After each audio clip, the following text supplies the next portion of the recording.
राज्य मंत्री नारायण सिंह पवार ने ब्यावरा में पेंशनर्स एसोसिएशन को किया संबोधित। ब्यावरा से रोहित मेवाड़ी की report. Progressive pensioners association Madhya Pradesh Bhopal शाखा ब्यावरा जिला राजगढ़ ने 21 फरवरी 2024 को अग्रवाल धर्मशाला में पेंशनर्स की समस्याओं और समाधान के लिए कार्यक्रम आयोजित किया गया, जिसमें मुख्य अतिथि ब्यावरा विधायक एवं राज्य मंत्री नारायण सिंह पवार को आमंत्रित किया गया।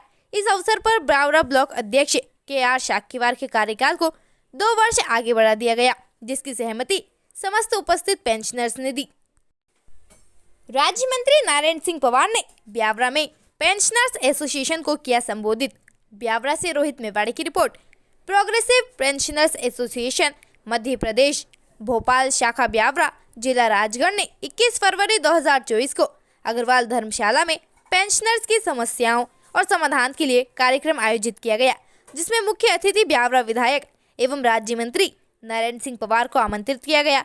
इस अवसर पर ब्यावरा ब्लॉक अध्यक्ष KR शाक्यवार के कार्यकाल को 2 वर्ष आगे बढ़ा दिया गया, जिसकी सहमति समस्त उपस्थित पेंशनर्स ने दी। राज्य मंत्री नारायण सिंह पवार ने ब्यावरा में पेंशनर्स एसोसिएशन को किया संबोधित। ब्यावरा से रोहित मेवाड़ी की रिपोर्ट।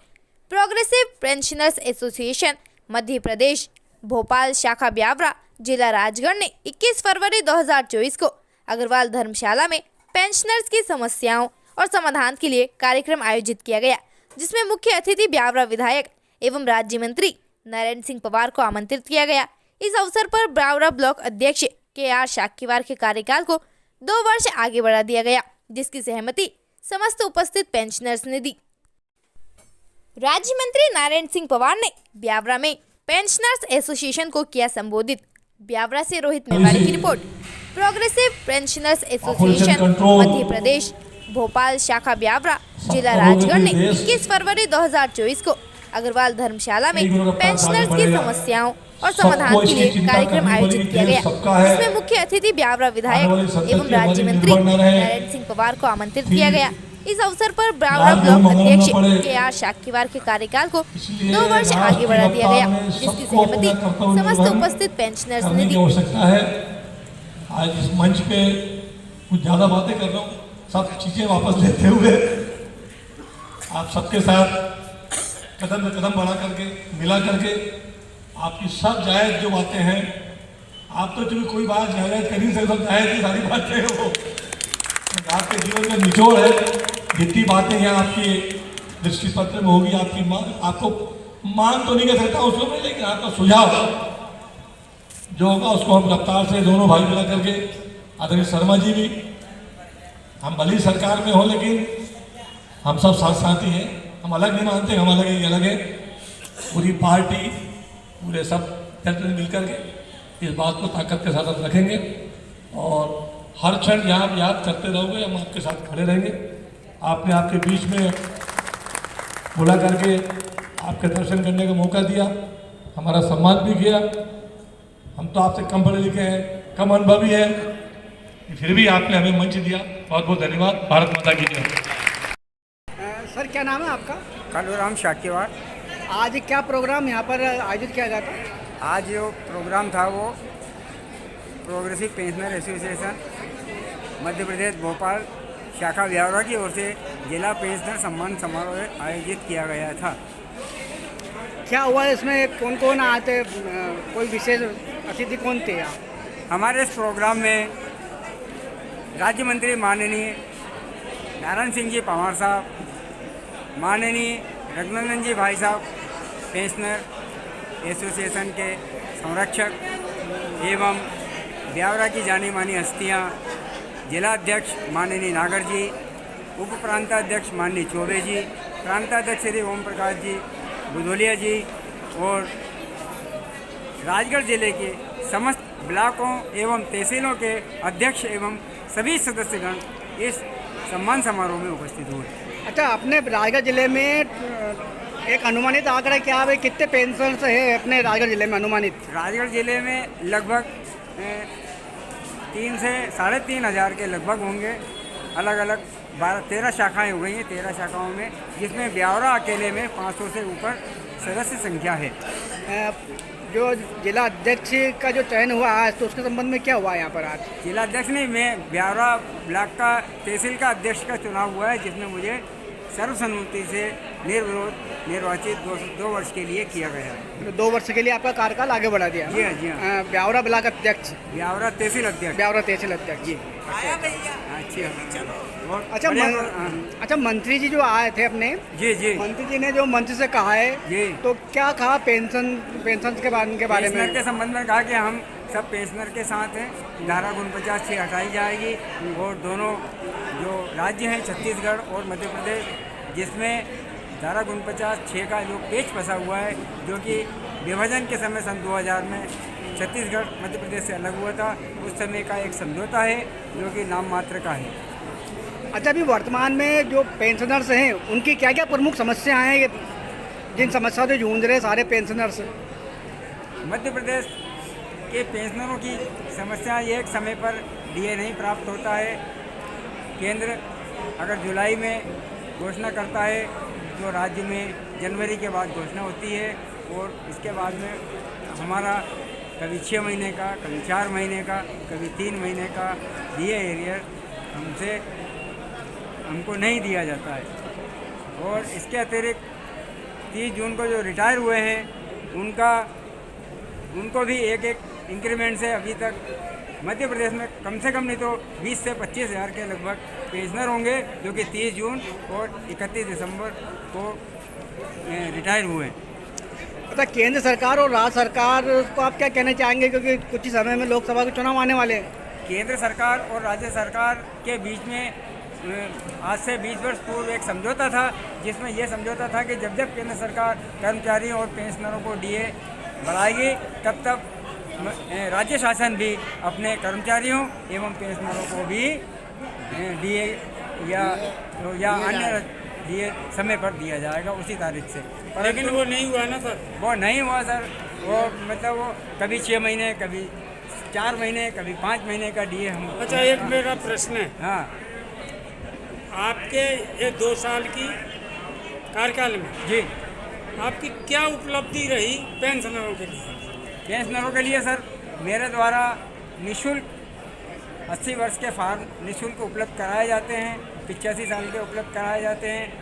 वो परिवार पेंशनर ही नहीं, आपको जीवन प्रमाण पत्र और परिवार पेंशनर फार्म, और जो लंबी बीमारी से जो ग्रसित हैं उनको घर पर ही पेंशन का भुगतान हमारे द्वारा शाखा के द्वारा करवाया जाता है। अब आने वाले समय में आपकी क्या उपलब्धि रहेगी? अब आने वाले में अध्यक्ष मनोनीत होने पर अब ये तो समय बताएगा। मैं तो एक हाँ, मैं मतलब यहाँ हाँ स्थल का एक सेवक हूँ पेंशनरों का। उनके आशीर्वाद की मुझे ज़रूरत है, और आशीर्वाद ऐसा मिलता रहेगा तो आगे भी मैं इससे बढ़ चढ़कर उपलब्धि पेंशनर साथियों को देने की कोशिश करूँगा। बहुत बहुत धन्यवाद। थैंक प्रोग्रेस का मतलब ये है कि संगठित होकर के इस सरकार से लड़ना। अभी तक तो अपन शिवराज सिंह जी को गाली देते थे कि शिवराज सिंह जी कुछ नहीं कर रहे, लेकिन उनसे भी बढ़ के मोहन शर्मा ने अभी तक पेंशनर का नाम नहीं लिया है। तो इसलिए अपने को अपने लक्ष्य की ओर बिल्कुल ध्यान दें।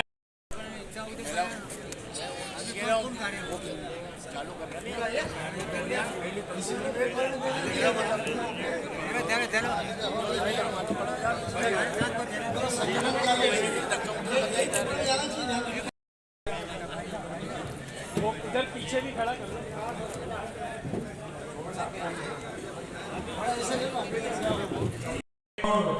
आदरणीय मंचा सेन प्रांत अध्यक्ष महोदय के परामर्श से अभी सबके सामने निर्णय लिया गया है कि आगामी जो कार्यकाल अध्यक्ष का रहता है वो 2 साल का आदरणीय कालूराम जी साक्यवार को ही मनोनीत किया गया है।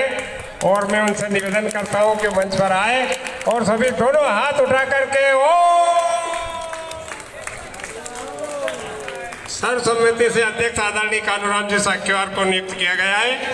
अध्यक्ष प्रांतीय अध्यक्ष के द्वारा स्वागत किया जा रहा है। अब समापन में आदरणीय अध्यक्ष महोदय का हमें और उद्बोधन तो मैं हमारे जिला अध्यक्ष आदरणीय नागर जी से सर्वसम्मत निवेदन करता हूँ कि वो हमारे सभी पेंशनर शाखाओं के अध्यक्षों सभी पेंशनर की ओर से हमारे मार्गदर्शन करें। आदरणीय श्री नागर जी।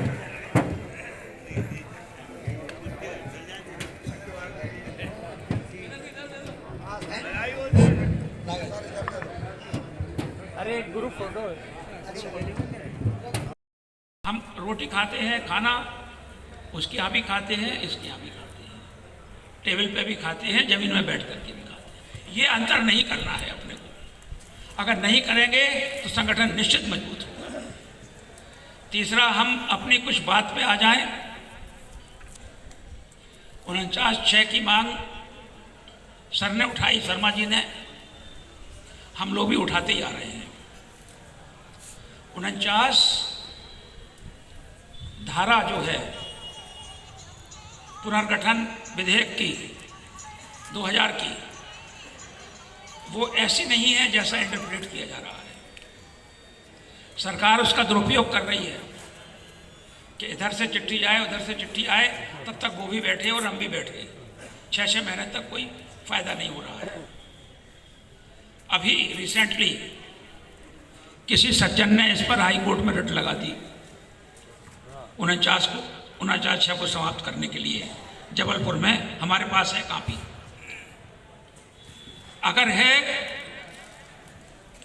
तो मैं अभी जबलपुर गया था, तो जबलपुर में कुछ पेंशनर्स, वहाँ के एक मंत्री जो हैं बड़े प्रबुद्ध, और राम सिंह नाम, क्या नाम है, राकेश सिंह जी से मिले।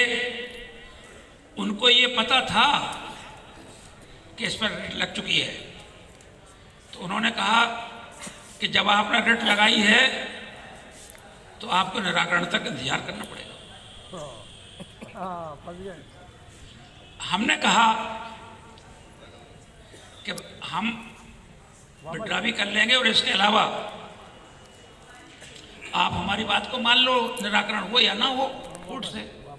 आपने जब स्वीकार कर लिया तो कोर्ट का मुकदमा खा रहे, और हम भी खा रहे, और कुछ नहीं बोले। तो ये एक आड़ आ गई है, ये एक ऐसा वो आ गया उनके सामने कि इससे वो बच सकते हैं फिलहाल, लेकिन कब तक बचोगे?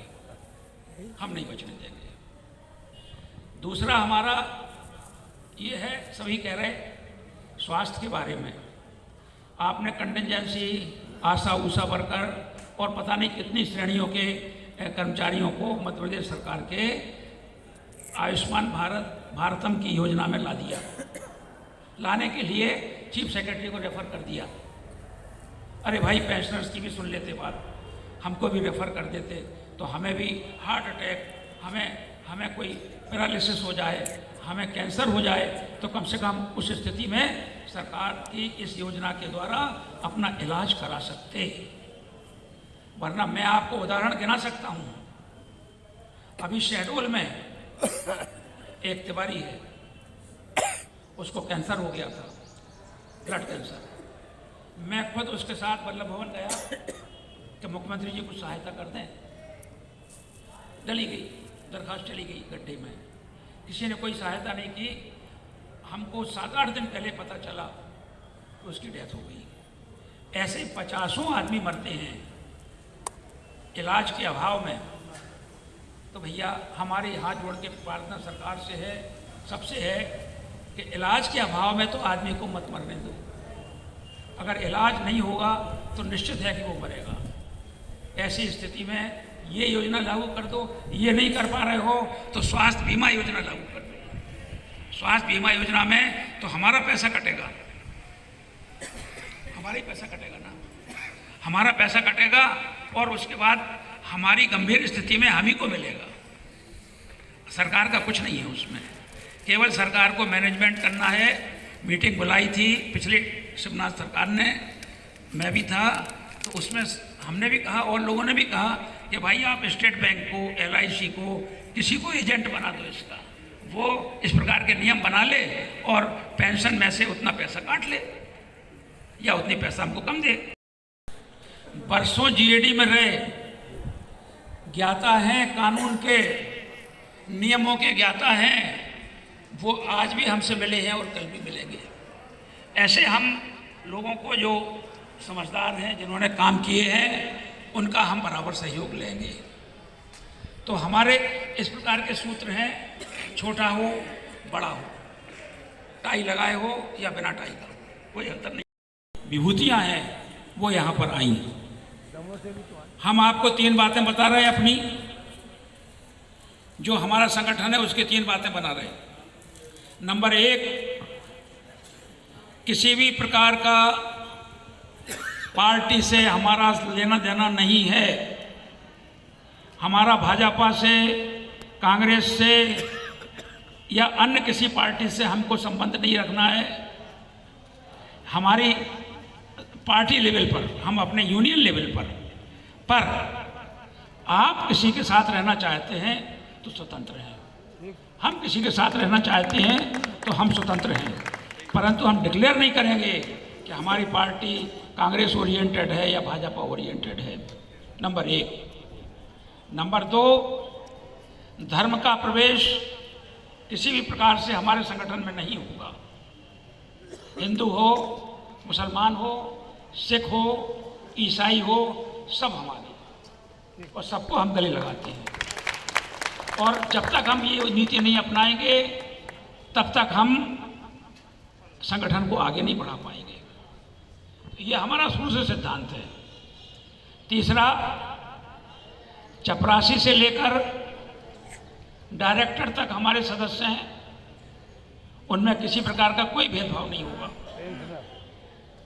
चपरासी है वो भी मंच पर बैठेगा, डायरेक्टर है वो भी मंच पर बैठेगा या दरी पर बैठेगा। अब तो पेंशनर है वो तो हमारे लिए पेंशनर है, चाहे वो किसी पद से रिटायर हुआ हो, मजदूर रहा हो, तब भी हम उसके हैं और वो हमारा है। तीसरा, हमारे देखने में ऐसा आया है कि हमारे साथ आईएएस नहीं जुड़ते। आईएएस एक अलग कम्युनिटी होती है, ऐसा वो मानते हैं, क्योंकि उनका डीए बढ़ जाता है, उनके जो भी उनकी सुविधाएं शासन से प्राप्त होना है वो अकेले में बढ़ जाती है, किसी का कोई उससे लेना देना नहीं होता है, तो वो हमसे जुड़ते ही नहीं है। Deputy secretary, under secretary level तक का व्यक्ति हमसे जुड़ता है। जैसे उदाहरण के लिए वित्त विभाग में डिप्टी सेक्रेटरी हैं चौबे जी। चौबे जी हमसे जुड़े हुए हैं, रिटायर हो गए हैं पर पुनर्नियुक्ति के आधार पर कुछ चल रहे हैं। तो हमने उनसे कहा कि महाराज पंडित जी, आप रिटायर होने के बाद हमारा मार्गदर्शन करना, आप हमारे साथ हो पर खुल के आओ, तैयार हैं। ये दायित्व उनका अप्रैल में, मार्च में ख़त्म हो जाएगा। उसके बाद हम केवल 2-4 बातें आपको बोलना चाह रहे हैं। सबसे पहली बात तो ये है, अगर कोई बुरा ना माने तो, कि यहाँ मैंने ये महसूस किया ब्यावरा में कि ब्यावरा जैसी जगह में, जो कि बहुत जागरूक और प्रेम करने वाली जगह है, यहाँ पर भी थोड़ा द्वंद्व है। हम उस द्वंद्व को आज समाप्त कर रहे हैं। क्या बात है। और द्वंद्व नहीं रहेगा यहाँ पर। हमारे मित्र हैं, परम मित्र छोटे भाई सोनी जी, मालोटिया जी, इनको जो पद चाहिए हमें बताएं, हम इनको पद देंगे। और इसी प्रकार से अगर कोई और भी संतुष्ट हो तो हम उसको भी पद देंगे।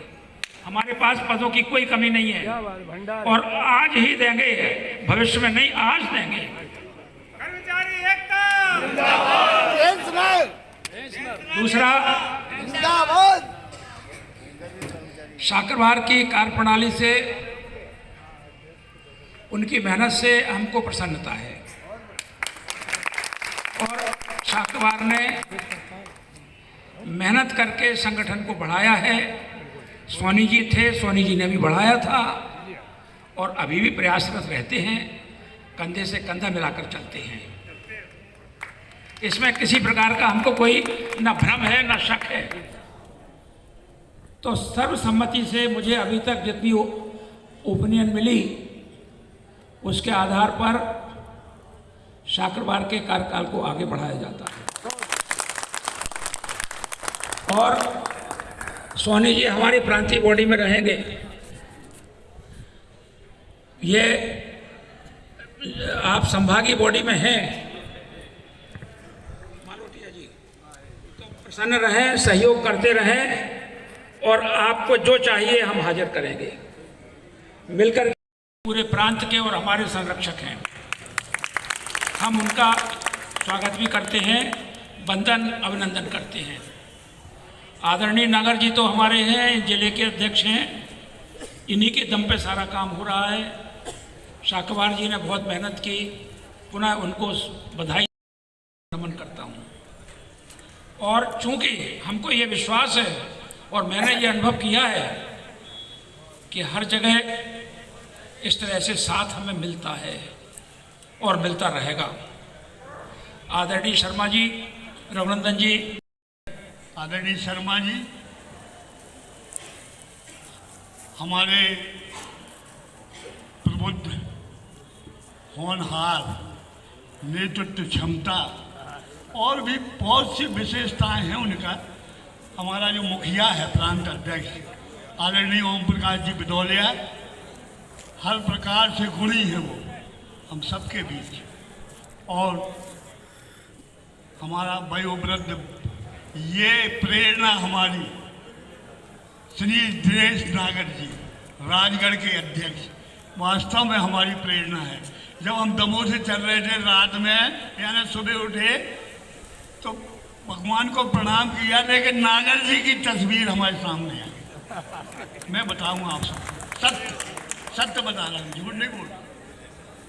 नागर जी का चेहरा सामने आया और सोचा आज मिलन होगा। राम जी की इच्छा है, आज मुझे ब्यावरा जाना है। कई चेहरे याद आए, सोनी जी पूर्व अध्यक्ष, कई साथी यहाँ आए, क्योंकि मैं सम्मेलन में यहाँ संचालन भी किया था। शर्मा जी भी आए थे कुछ समय के लिए और बहुत से साथी आए थे। बहुत बड़ा अपना ये प्रांगण भरा हुआ था, पूरा प्रदेश इकट्ठा हुआ था। तो इस ब्यावरा की धरती को मैं बारंबार प्रणाम करता हूँ, नमन करता हूँ। ये वो धरती है कि हमारे पेंशनों के लिए ऊर्जा प्रदान करती, ताकत प्रदान करती रहती है। और ये समय समय पर हमारे सेनानी साथी ये आयोजन भी करके हमें सबको बुला लिया करते, बहाना बना लिया करते। आज ये कितना खूबसूरत नज़ारा है। पेंशन एकता जिंदाबाद, जिंदाबाद जिंदाबाद।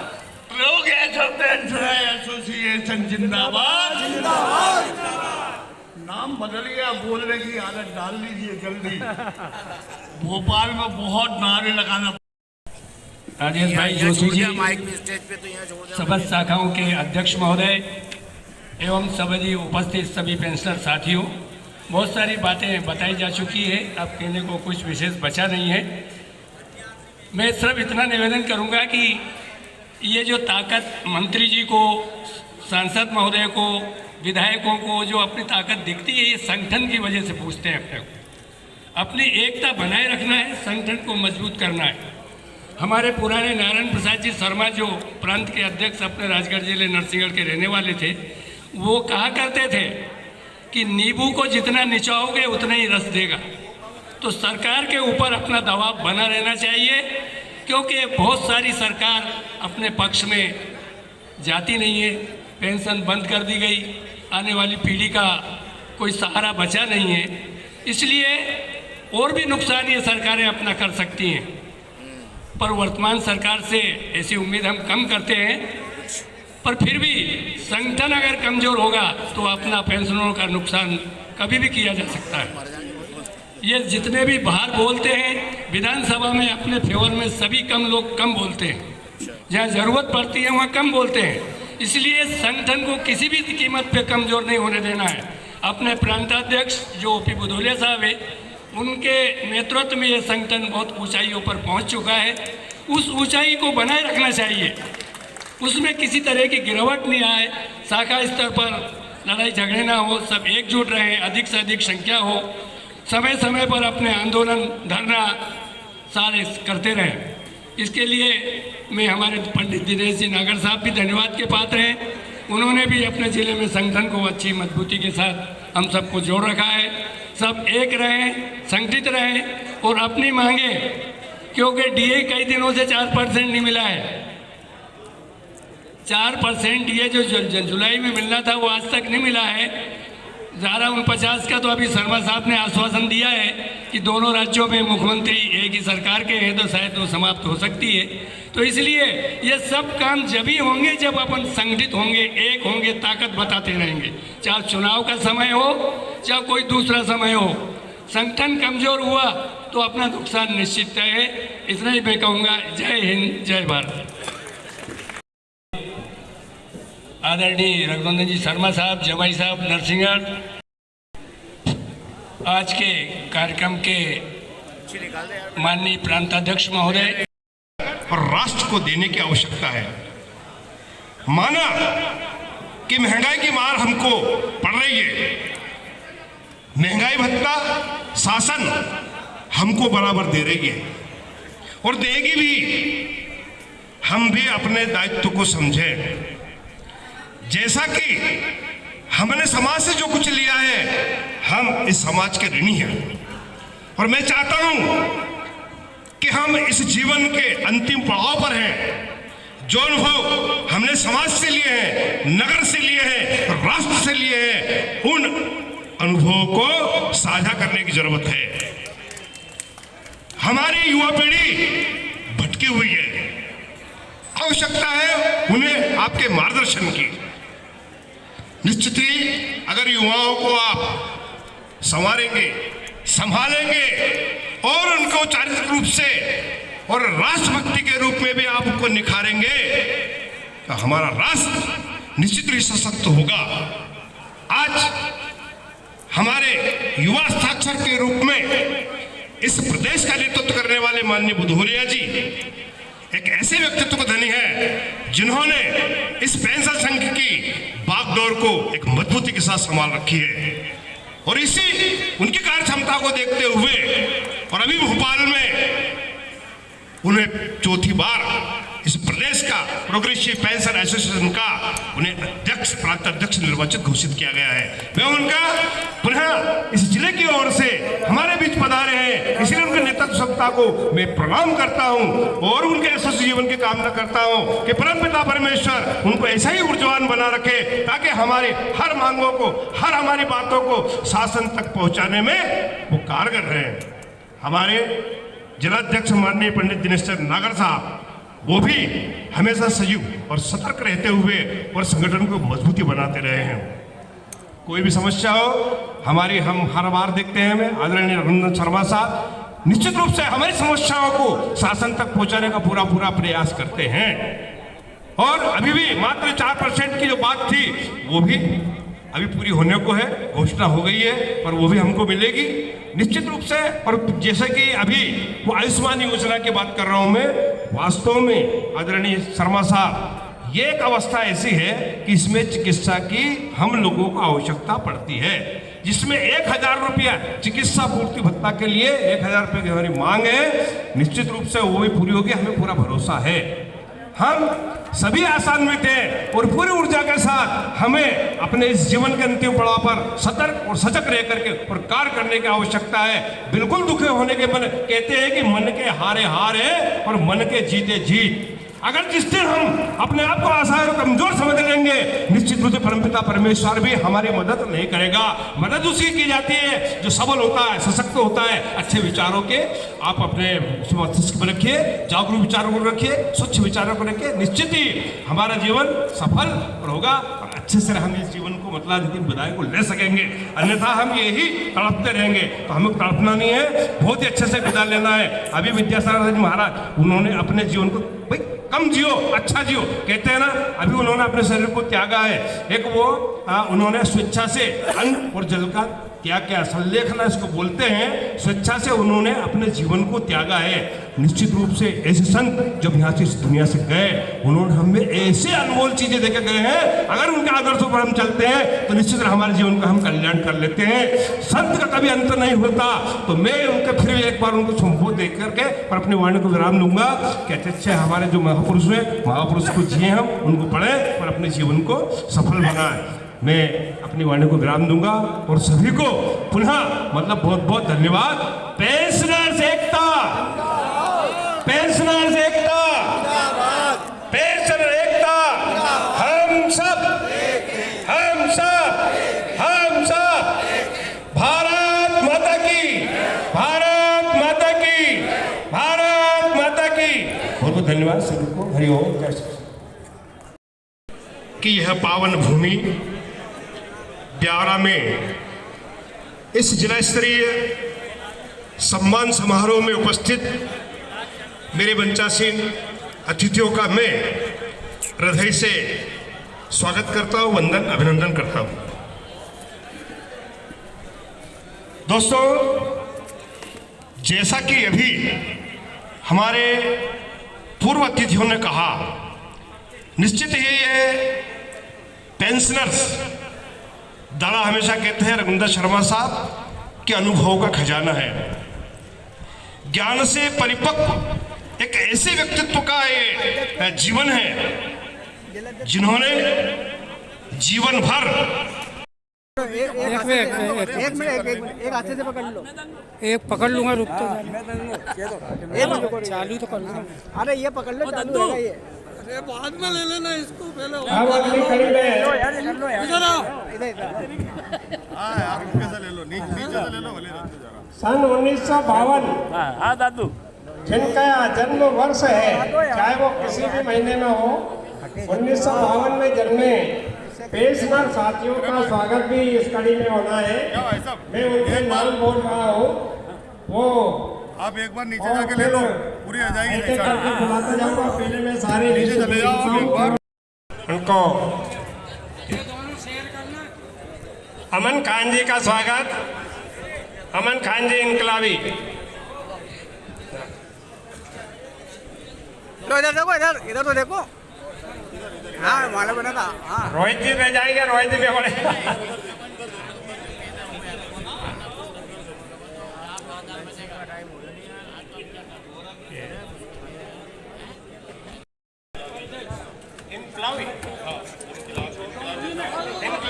लो इधर तो देखो। अब आमंत्रित करता हूँ आज श्रीवास्तव से निवेदन है कि वो भी मंच पर पधारे। चैतन्य स्वरूप माथुर।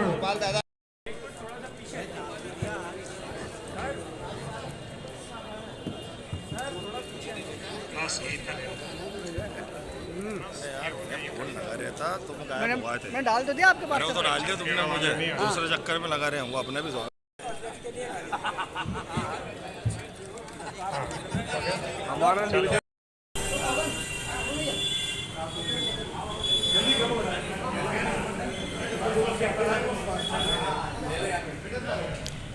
अरे मैं डाल दूंगा सबके पास।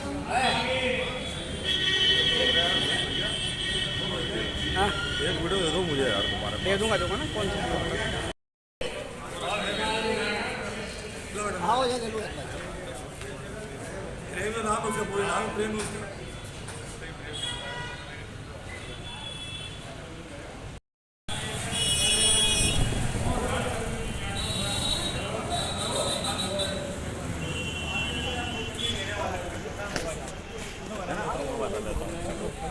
लो भाई सब लो। ले लो भाई, सब ले लो। लो मैं ले लूं तुम्हारा। अरे मैं ले रहा हूँ। अरे आप पकड़ा हो यार भाई साहब के साथ, आप नंबर लेके बिना कैसे?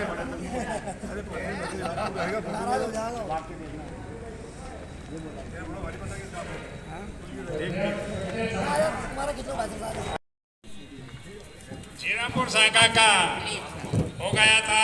इसके बाद मैं आमंत्रित कर रहा हूँ छापियाड़ा शाखा, छापियाड़ा शाखा के अध्यक्ष और उनके साथी जो भी आए हैं वो यहाँ पर पधारे हैं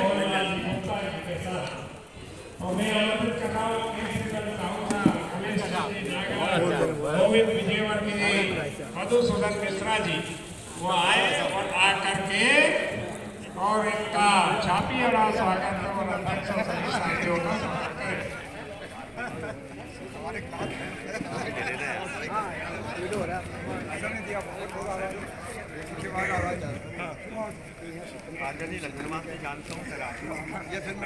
आप ले ले बेटा ले ले।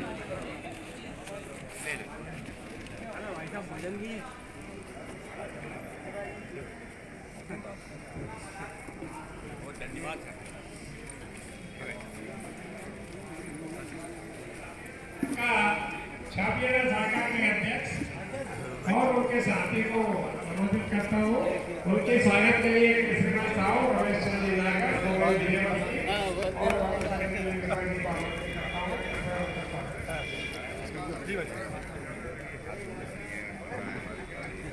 अरे आप तो इसके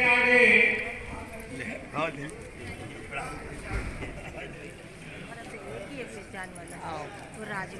अरे आप जाओ ना, राडे तो मिलो।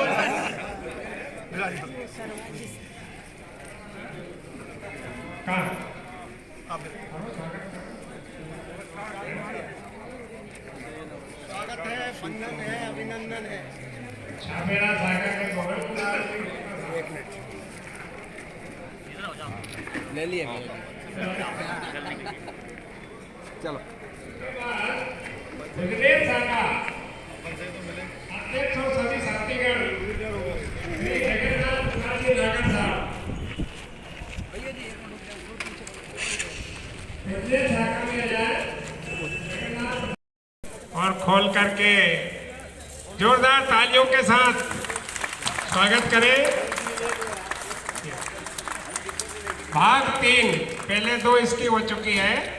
भाग 3 ये पेंशनर परिचय पत्रिका, प्रोग्रेसिव पेंशनर परिचय पत्रिका शाखा ब्यावरा की ओर से ये प्रयास किया गया है। बहुत दिनों से काफ़ी पेंडिंग पड़ा हुआ था, आज उसको तैयार किया है। इसमें आदरणीय हमारे ब्यावरा शाखा के अध्यक्ष कालूराम साक्यवाल जी और सचिव राधेलाल टेलर जी, दीनदयाल जी सिवरे जी, गौड़ साहब और हमारे कृष्णदास जी अग्रवाल साहब आदि सभी बहुत सारी ये कार्यकारिणी है। इन्होंने दिन रात मेहनत करके सबसे फोटो और परिचय लिया, उनसे सबसे संपर्क किया और उसको क्रमबद्ध जमा करके और ये आज जो परिणाम हुआ वो पत्रिका आपके सामने विमोचित की जा रही है। बहुत बहुत धन्यवाद।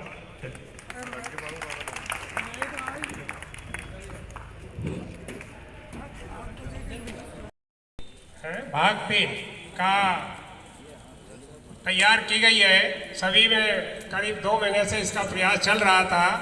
वो भाग 3 आज सभी अतिथियों से मैं आग्रह करता हूं कि उसका विमोचन करने की कृपा करें और शाखा के अध्यक्ष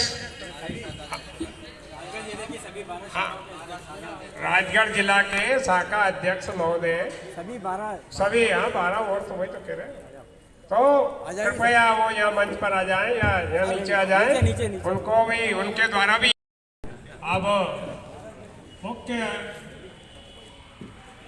पॉलिसी पॉपुलेशन कंट्रोल सब करोगे तो ये देश कई गुना रफ्तार से आगे बढ़ेगा। सबको इसकी चिंता करनी पड़ेगी। देश सबका है, आने वाली संतति हमारी निर्भर न रहे, फिर लाल गेहूं मंगना न पड़े। इसलिए राष्ट्र की रफ्तार में सबको अपना कर्तव्य निर्वहन करने की आवश्यकता है। आज इस मंच पे कुछ ज़्यादा बातें कर रहा हूँ, सब चीज़ें वापस लेते हुए आप सबके साथ कदम में कदम बढ़ा करके मिला करके आपकी सब जायज़ जो बातें हैं, आप तो चूँकि कोई बात जायज़ कर ही सकते, सब जायज़ की सारी बातें हैं, वो आपके जीवन में निचोड़ है। जितनी बातें यहाँ आपकी दृष्टि पत्र में होगी, आपकी आपको मान तो नहीं कह सकता उसको मैं, लेकिन आपका सुझाव जो होगा उसको हम रफ्तार से दोनों भाई मिला करके आदरणीय शर्मा जी भी, हम भले ही सरकार में हो लेकिन हम सब साथ साथी हैं, हम अलग नहीं मानते, हम अलग ही अलग है। पूरी पार्टी पूरे सब जनता मिलकर के इस बात को ताकत के साथ रखेंगे और हर क्षण यहाँ आप याद करते रहोगे, हम आपके साथ खड़े रहेंगे। आपने आपके बीच में बुला करके आपके दर्शन करने का मौका दिया, हमारा सम्मान भी किया।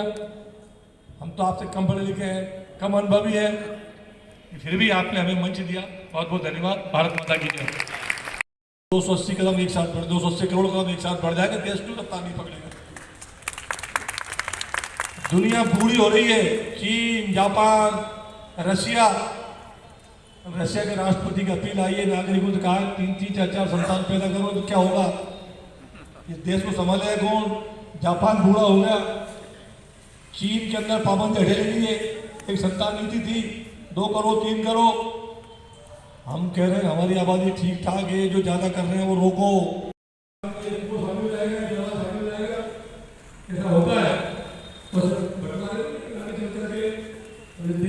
70 रख सकती तो 49 रख सकती है। असंभव को संभव बनाने में मोदी है तो मुमकिन है। तो ये सब सरकार इस धारा को भी धीरे धीरे जो है हम कोशिश करेंगे, माननीय मुख्यमंत्री जी आग्रह करेंगे। इस पर अब बहुत हो चुका है, दोनों सरकारों में सामंजस्य ला करके इस विषय को समाप्त करना चाहिए। अब चूंकि विभाजन को 25-30 साल हो चले, धीरे धीरे करके वो भी परिवार में वयस्क हो गए अब, और हम भी बुजुर्ग हो गए हैं। इस तरह से वो अपना घर संभाले, हमें अपना घर चलाने दें, ताकि समय समय जो एक सरकार सक्षम है तो दूसरे का मुंह न देखे, और हमारी बात, हमारा घर पास में पड़ता है, हमारे मुख्यमंत्री सरकार तक पहुँचा सके, उसका भी चिंतन सरकार करे। और सरकार में क्यों शामिल हुई, इसमें मंत्रिमंडल की बैठकों में जाने जिस फोरम पर बात करना हो, जरूर मैं आपकी बात ईमानदारी से रखूँगा।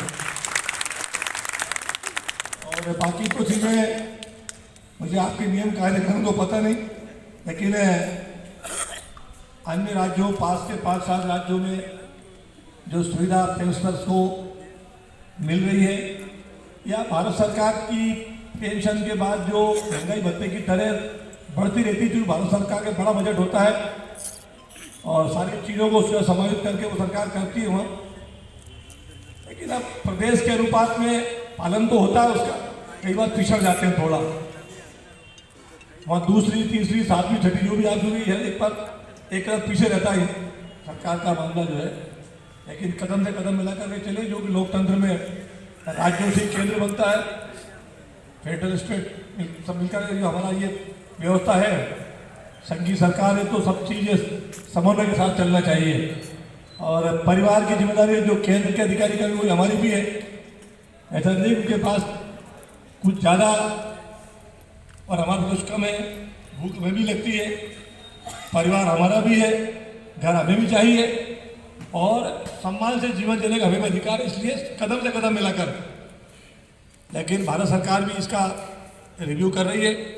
हम सब जानते हैं कि देश के अंदर हमारी भारतीय सेनाओं को भी 1 रैंक 1 पेंशन का मसला 50 साल से अटका हुआ था। होना चाहिए था फैसला बहुत जल्दी, बहुत पहले, लेकिन नहीं हुआ। मोदी सरकार ने अगर के 1 रैंक 1 पेंशन का फैसला किया, हमारा सैनिक सम्मान से आज जी रहा है, रिटायरमेंट के बाद भी। तो सबसे महत्वपूर्ण अंग इस देश का, जो राष्ट्र की रक्षा के प्राण में हथेली पर रखकर चलते हैं, उनके सम्मान को कांचना है।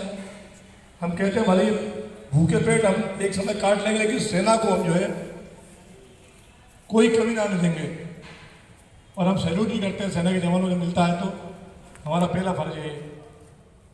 लेकिन बाकी के साथ भी वही जिम्मेदारियां हैं, इसलिए सम्मान के साथ आपकी मांगों का निराकरण हो, समय समय पर सरकार कदमताल करे, और आपके जीवन में खुशियाँ लाने का, क्योंकि किसी भी राष्ट्र की धरोहर हमारे बुजुर्ग होते हैं। आने वाली पीढ़ी की जिम्मेदारी, दायित्व, उसको गढ़ना आपकी जिम्मेदारी है।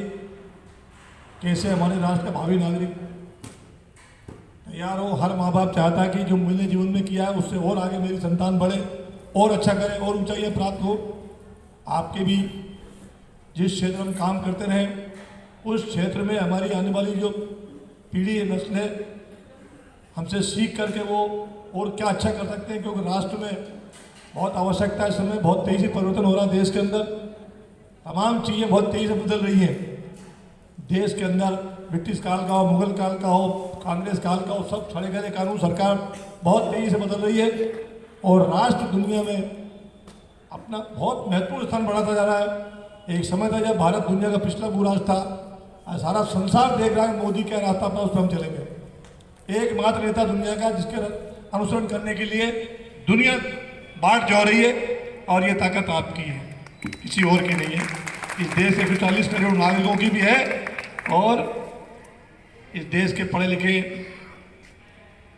नागरिकों की है, विचारवान नागरिकों की है कि देश सही दिशा में चले।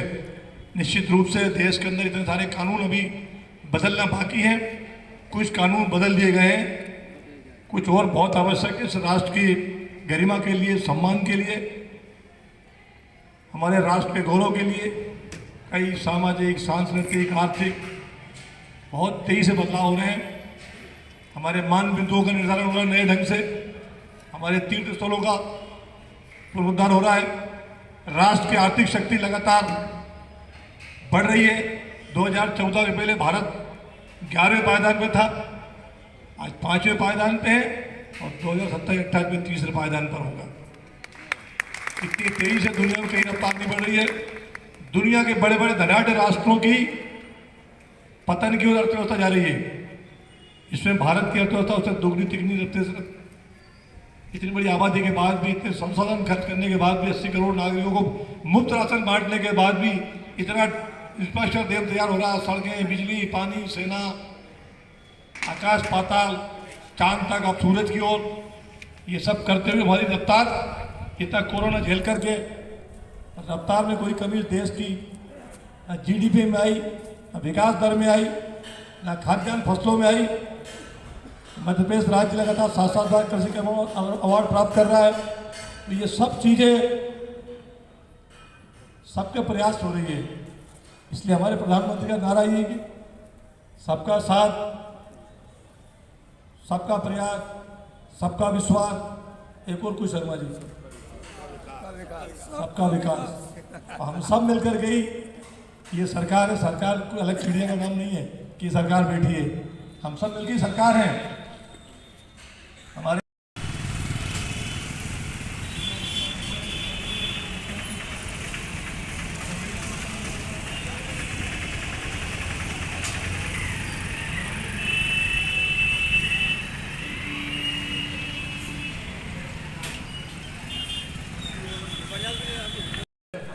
तो उनकी बात को काटना तो बड़ा मुश्किल है। वैसे हमारे परिवार के मुखिया तो यही हो, इस नाते में उनका स्वागत है और उनके विचारों में बड़ी कठोरता है। नेशनल संघ को लेकर के समय समय पर वैसे उठते रहते हैं। निश्चित रूप से हमने जीवन भर इसको तब ही मानता हूँ, राष्ट्र की सेवा, समाज की सेवा, कई बार अपने परिवार से भी पृथक होकर के और अपने हम कर्तव्य को निर्वहन करते हैं। सास की सेवा में घर छोड़ करके दूर जाना पड़ता है, जिले से दूर, कई बार प्रदेश से भी दूर। लेकिन भारत सरकार की सेवा तो प्रदेश के बाहर भी अन्य दूर जाना पड़ता है और राज्य सरकार की सेवा में भी हमारे प्रदेश के क्षेत्रफल के हिसाब से कई बार बहुत परेशानी झेलना पड़ती है। लेकिन चूँकि हमने व्रत लेकर के आए हैं और मैं सरकारी सेवा को कोई किसी की दया नहीं मानता। सरकारी सेवा में तो सब कुछ भी उसको करते हो, तू तो सरकारी कर्मचारी है, तेरे को तो हमारे साथ चलना पड़ेगा। कुछ चीज़ों को सफर भी करना पड़ता है, मान अपमान भी झेलना पड़ता है। लेकिन मैं कहता हूँ कि सरकारी सेवा एक व्रत है, जो हमारा कर्तव्य है। इस कर्तव्य को निर्वहन करने के लिए हम इस सेवा में आए, समाज की सेवा और देश की सेवा के लिए। ठीक है, भगवान ने मानव जीवन बनाया है तो कुछ दायित्व बनाए हैं, सबके साथ पेट भी जोड़ा, परिवार भी जोड़ा है, वो अपनी जगह है।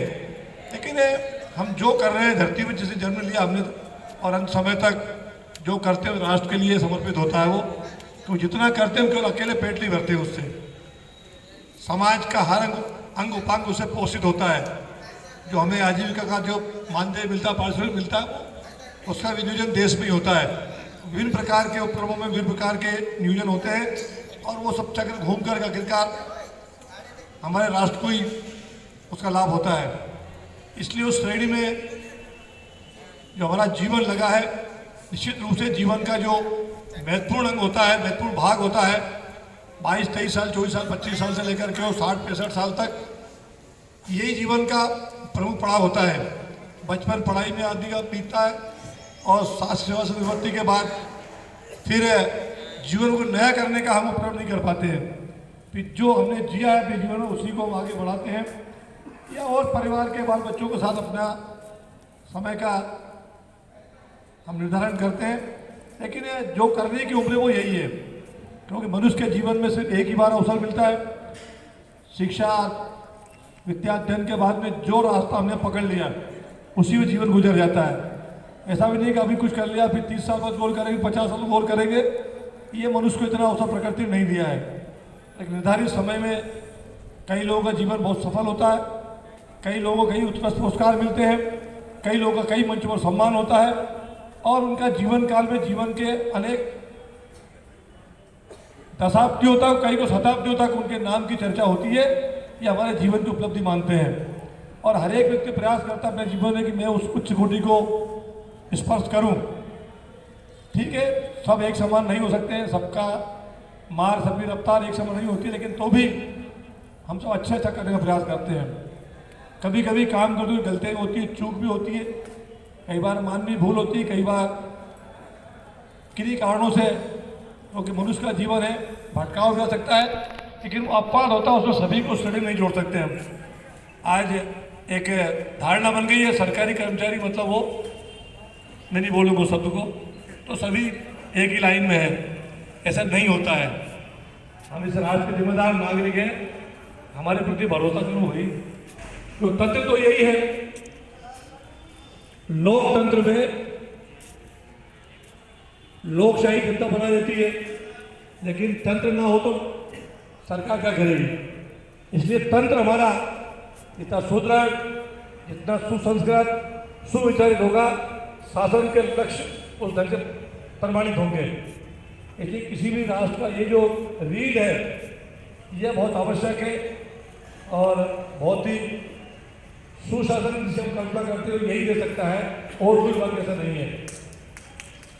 और हमें झंडे गाड़े नहीं है। अनेक लोगों ने, चाहे छोटी नौकरी हो चाहे बड़ी नौकरी हो, सब सिद्ध विकास चीज हो, सरकारी सेवा के मापदंड है, किस स्केल पे कौन भर्ती होगा, सब अपनी क्षमता योग्यता के अनुसार उसमें सरकारी सेवा आते भी हैं। बुजुर्ग बोलना पड़ेगा। माताएं बहनें, आपको बारंबार प्रणाम। ये जो पेंशनर संघ की चर्चा आदरणीय शर्मा जी ने भी की है, निश्चित रूप से मैं उनकी सब बातों से सहमत हूँ, क्योंकि उनका अपने जीवन का दीर्घकाल का अनुभव है और दोनों विधा में उन्होंने जीवन जिया है।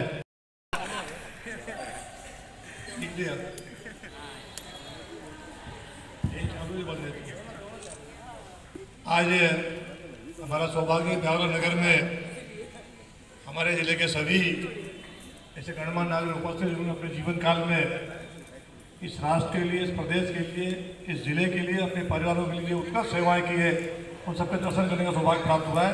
आप सबको प्रणाम करता हूँ। आज इस कार्यक्रम में हमारे बीच में आप सबके मार्गदर्शक कांताध्यक्ष आदरणीय बुधौलिया जी, आदरणीय हमारे बुजुर्ग आदरणीय पंडित दिनेश नागर जी, आदरणीय मेरे बड़े भाई रघुनाथ शर्मा जी, मंचासीन सभी अतिथिगण, पीछे बैठे हुए सभी जनप्रतिनिधिगण,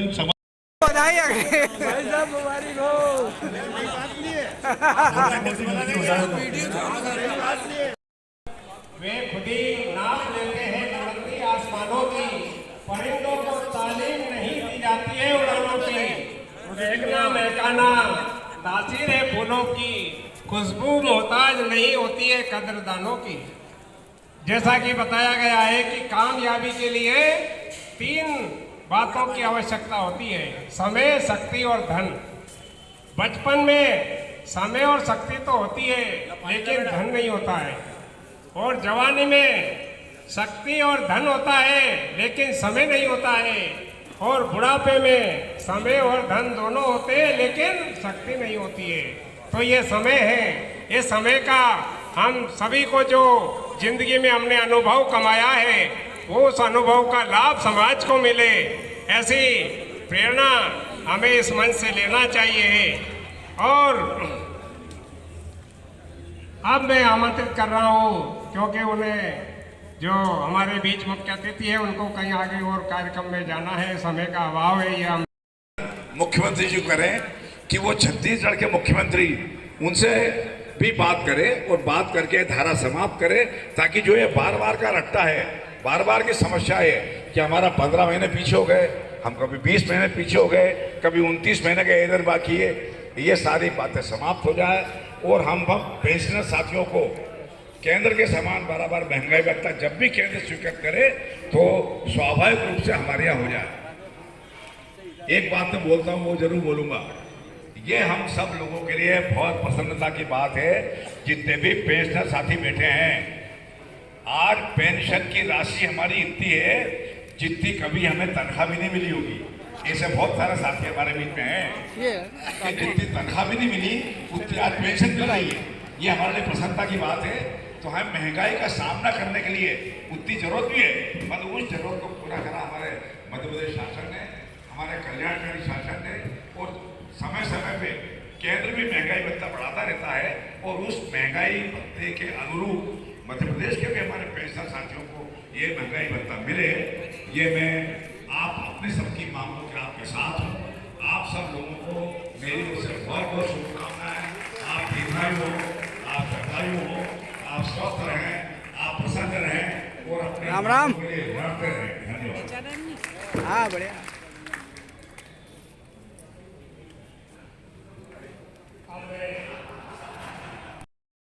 समाप्त करने के लिए भी आप लगातार प्रयास करते हैं। जब मिल जाएगा, लड़ाई जारी रखें, संघर्ष जारी रखें और इस सारे उपक्रम में अगर हमें कहीं से ऊर्जा मिलती है, अगर कहीं से हमें शक्ति मिलती है, अगर कहीं से हमें प्रेरणा मिलती है, तो वो प्रेरणा के स्रोत भी हमारे इस उम्र में मेरे ख्याल से 85 से ऊपर पहुंच गए। आप 85 तो पहुंच ही गए। इस उम्र में भी जबरदस्त सक्रिय, हम किसी साहित्यिक कार्यक्रम में, हम किसी कार्यक्रम में, हम सब लोग जो है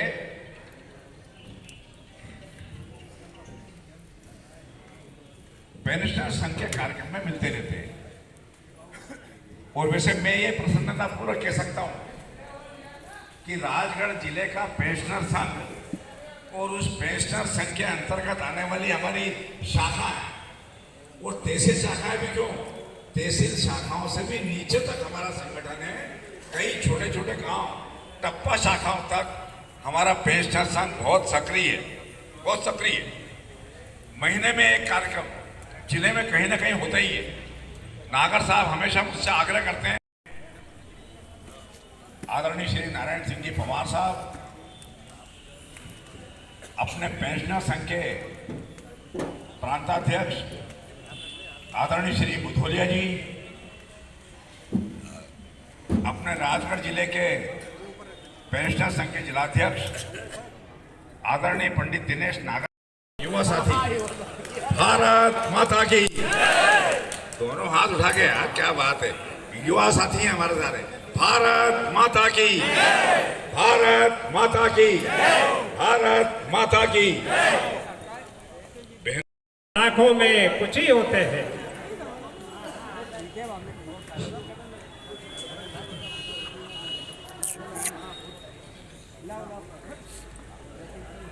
जीरापुर शाखा के अध्यक्ष और उनके साथियों का स्वागत।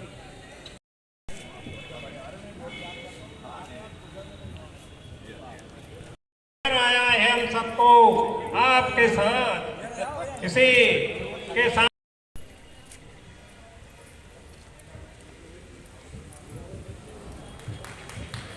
तो आना सफर किसी को ही मिलता है, तालीम का असर किसी को मिलता है, आप चलते हैं तो कारवां चलता है, रहनुमाई का हुनर किसी को मिलता है।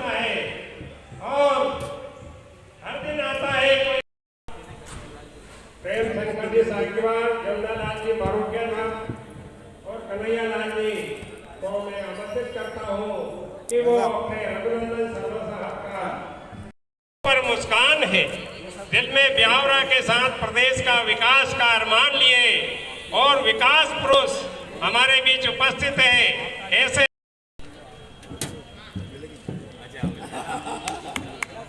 दो लाइन अभिनंदन है, उनके स्वागत के लिए मैं आमंत्रित कर रहा हूं कृष्णदास जी अग्रवाल साहब, कालूराम साकेवार साहब और राधेलाल जी टेलर साहब के से मैं निवेदन करता हूं कि वो आकर के और हमारे मुख्य अतिथि आदरणीय